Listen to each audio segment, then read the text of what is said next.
Now these solutions can also be again further classified into these three ones. The third one, that is true solutions, we've talked about it. Homogeneous mixtures, clear and transparent. Particles cannot be seen with naked eye because their sizes is really small. Since their size is small, they cannot scatter a beam of light, and the path of light cannot be seen, and they cannot be easily separated by filtration. So all these are lemonade, salt, water, copper sulfate in water, a blue color solution. These are all true solutions. Okay. Now, if this is true, then what are the other two categories of solution? Let's try and understand what they are. One is suspension and two is colloidal. Okay. Now, both are heterogeneous mixtures. I hope what you remember what do you mean by heterogeneous mixture. Okay.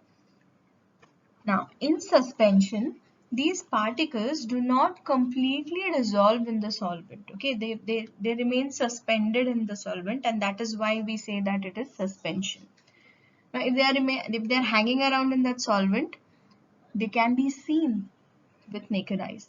Take example, oil, water. Take example, you have some chalk powder at home. Try put it in water and see what happens. Will that chalk powder completely dissolve in water? No. Will those chalk particles can be easily seen floating around here and there in that beaker?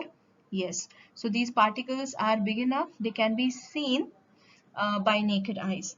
Then as the suspension is a heterogeneous mixture, as the suspension solution has particles which are hanging around, which are suspended and can be easily seen, these particles scatter a beam of light and make that path visible. But do you think that they will scatter the beam of light always? What if something becomes heavier and it settles down, and again if you stir it, then you see those suspended particles, but the moment they settle it down, then do you think they will scatter beam of light? Think, this is an add-on question. Okay, but usually let's take an example of oil and water, or maybe chalk powder and water, or sand in water, where it's not a homogeneous mixture. The particles of solute are visible and they are suspended in the solution. As a result, they are going to scatter a beam of light and make the path of light visible. Okay. Now this type of solution is not stable solution. It's unstable, and the particles can be separated by filtration. Can you decant the oil and water, and can you use the method of decantation and separate oil and water? You have done this in earlier classes. Or maybe if you have that chalk powder, put it across in a filter paper and see what comes down as in the beaker. That will be your water, and what remains on the filter paper would be your chalk powder. So they can be separated by filtration. Let's move ahead to what does one mean by colloidal solutions.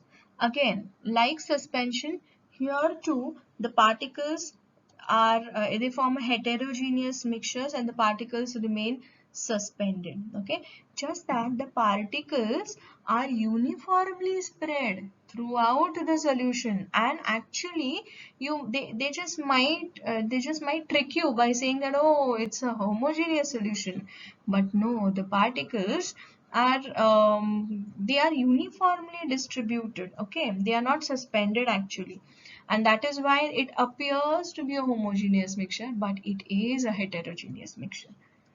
Milk, take example of milk. Okay, that is what is a colloidal solution.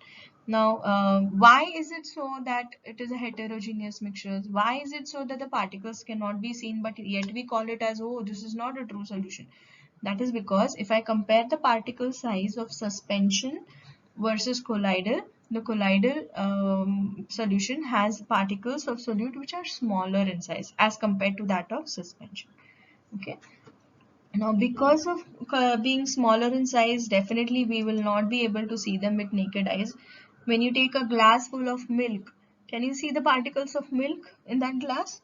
The moment you see it, you often refer it as, oh, this is spoiled and I need to discard it. So otherwise, a good glass of milk, you will not be able to see the particles into it. Okay, but it is a heterogeneous mixture or heterogeneous solution. Now, the beam of light gets scattered because it is not completely dissolved. The particle size is there, and it is going to obstruct that beam of light coming out. It's going to scatter it and make that path visible. Now, as compared to suspension, this solution is stable. Okay, even if you try filtering milk, will you have something left on the filter paper? No. But can you use centrifugation technique to separate these? Think, tell me. Think of one more substance that one more solution that is colloidal for that matter. Okay. So here we have discussed about what is true solution, what is suspension, and what is colloidal solution. Okay. I've given you pictures on the slides just for you to recollect. Even if you remember those pictures and try to put in the properties of that respective category of solution, it would be very easy. Also, there are two links specifically given because both of them are really good, and I want you to see them. In the previous slide, we talked about what are colloidal solutions. Now let's dig a little more ahead. There are two components of a colloidal solution.